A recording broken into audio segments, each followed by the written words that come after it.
সকলকে স্বাগতম জানাচ্ছি মুক্তাগাছার ইতিহাস মিডিয়া ইউটিউব চ্যানেলে।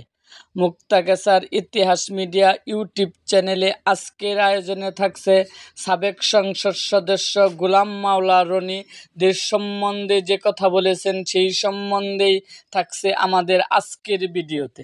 তাহলে চলুন শুরু করি ভিডিওটা।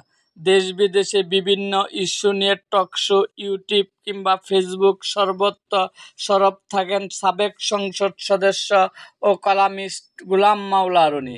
দেশের চলমান পরিস্থিতি নিয়েও তিনি নিয়মিত জাতিকে আপডেট রাখার চেষ্টা করছেন।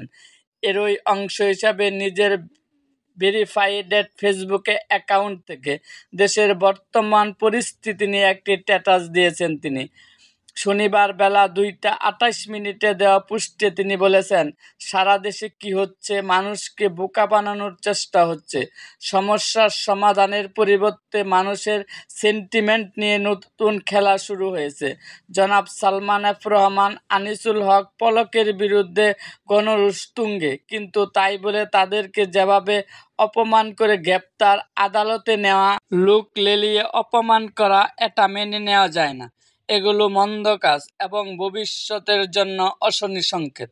মেজর জেনারেল জিয়াউল আহসান কোনোদিন ডিজিএফআই এর সঙ্গে ছিলেন না।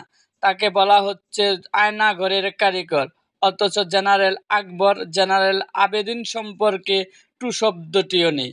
এরকম আরও ভিডিও পেতে এবং রাজনৈতিক অঙ্গনের নানা ঘটনা ও ইতিহাস জানতে আমাদের মুক্তাগাছার ইতিহাস মিডিয়া ইউটিউব চ্যানেলটিকে সাবস্ক্রাইব করুন এবং পাশে থাকা বেল আইকনটি বাজিয়ে দিন।